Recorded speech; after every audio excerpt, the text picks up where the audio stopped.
مصليا ومسلما أما بعد فأعوذ بالله من الشيطان الرجيم بسم الله الرحمن الرحيم وقاتلوا في سبيل الله الذين يقاتلونكم ولا تعتدوا صدق الله مولانا العظيم আজকের মানববন্ধন ও প্রতিবাদ সমাবেশের আয়োজকবৃন্দ, সম্মানিত হযরত উলামায়ে ইকরাম, আমি আন্তরিক মোবারকবাদ জানাচ্ছি সাপাহার ইত্তেহাদুল উলামা পরিষদের সম্মানিত সদস্যবৃন্দকে, যারা আজকের এই সুন্দর আয়োজন করেছেন।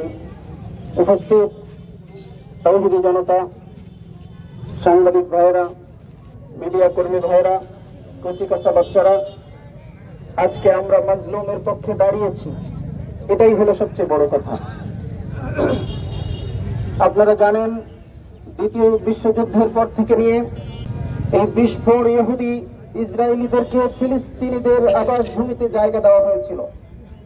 তারা পরবাসী হিসাবে এসে আজকে পুরা ফিলিস্তিনকে নিজেদের রাষ্ট্র দাবি করছে।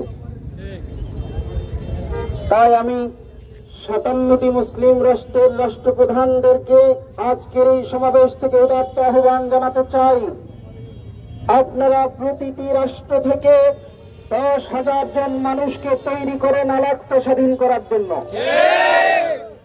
5,70,000 আল্লাহর দ্বীন বিজয়ী মুজাহিদ সৈনিকরা পৃথিবীর বিভিন্ন প্রান্ত থেকে লং মার্চ করে ইনশাআল্লাহ মসজিদুল আকসাকে স্বাধীন করে দেব। সম্মানিত ভাইরা, ইসরায়েলের বিরুদ্ধে ক্রুজ মিসাইল, ড্রোন দিয়ে আক্রমণ করার সামর্থ্য আমাদের নাই। তবে আমি আজকে উদাত্ত আহ্বান জানাবো, আপনারা ঘরে ঘরে আপনাদের বেডরুমে, গেস্ট রুমে, আপনাদের কিচেন রুমে, বাথরুমে যে সাবান দিয়ে হাত ধোন, যে শ্যাম্পু ব্যবহার করেন, যে তেল লাগান, দয়া করে আজ থেকে আর ইসরায়েলি পণ্য ব্যবহার করবেন না। ইসরায়েলি পণ্য ব্যবহার করা মানে ফিলিস্তিনি শিশুদের রক্ত শরীরে লাগানো। ব্যবসায়ী ভাইদের উদাত্ত আহ্বান জানাবো, যদি আপনি মুসলিম হয়ে থাকেন তাহলে আজ থেকে এই পণ্যগুলো আপনার দোকানে উঠাবেন না। এই পণ্যগুলোকে বর্জন করুন। ইনশাআল্লাহ ক্রুজ মিসাইলের মতো ইসরায়েলকে আক্রমণ করার মতোই শক্তি দেখাবো ইনশাআল্লাহ। সম্মানিত ভাইরা, বাংলাদেশের সাইবার আক্রমণ, যারা সাইবার নিয়ে কাজ করেন, তারা সাইবার হ্যাক করে আক্রমণ চালিয়েছে, কয়েক মিলিয়ন ডলারের ক্ষতি করেছে, আমরা তাদেরকে মোবারকবাদ জানাচ্ছি। সম্মানিত ভাইরা, এভাবে যেভাবে পারি ইসরায়েলকে পরাস্ত করার চেষ্টা করব। আমার ভাইরা, আজকে 2023 সাল থেকে নিয়ে 7 অক্টোবর থেকে এই 17 রমজান পর্যন্ত 2 বছরে প্রায় 50,000 মানুষকে ইসরায়েলের এই নরঘাতক করেছে।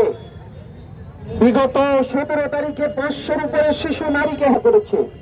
আমরা এর তীব্র নিন্দা জানাচ্ছি। আমরা প্রতিবেশী রাষ্ট্র, যে গণতন্ত্র রাষ্ট্র, মোদিজিকে বলতে চাই, আপনি এই খেলা বন্ধ করুন। আপনি মুসলিম নিধন বন্ধ করুন। আপনার পাশে চতুর্দিকে মুসলিমরা ঘিরে আছে, পাকিস্তান, কাশ্মীর, বাংলাদেশ, মায়ানমার, 7 সিস্টারের এক খেলা আপনি সহ্য করতে পারবেন না। মোদিজি, নাগপুরে যে মুসলিম নিধন চলছে, অচিরেই তো বন্ধ করতে হবে। আর যদি বন্ধ না করেন তাহলে বাংলাদেশের আপামর জনসাধারণ শহীদ তিতুর ভাঙ্গাবাসের কেল্লা হতে ভারতকে পিটিয়ে ঠান্ডা করবো ইনশাআল্লাহ। আমার ভাইরা, তাই আমি পরিশেষে আপনাদের আন্তরিক মোবারকবাদ জানাচ্ছি। অনেক কষ্ট করে আপনারা মুসলিমদের পক্ষে দাঁড়িয়েছেন। আল্লাহ পাক যেন কিয়ামতের ময়দানে আমাদেরকে মুসলিমদের পক্ষে দাঁড়াবারই দায় মুক্তি আমাদেরকে দান করেন ইনশাআল্লাহ। আমাদের বোন আফিয়া সিদ্দিকার সেই জালিমের জিন্দানখানার কঠিন আর্তনাদ থেকে যেন আল্লাহ পাক এই বিচার থেকে আমাদেরকে মুক্তি দান করেন। নাসরুম মিনাল্লাহি ওয়া ফাতহুন করিব ওয়া বাশশিরিল মুমিনিন। আল্লাহু খায়রুন হাফিজান ওয়া হুয়া আরহামুর রাহিমিন। আমরা সকলে দুরূদ শরীফ পড়ি। আল্লাহুম্মা সাল্লি আলা মুহাম্মাদিন নবিয়্যিল উম্মি ওয়া আলা আলিহি ওয়া আসহাবিহি ওয়া বারিক ওয়া সাল্লিম তাসলিমা।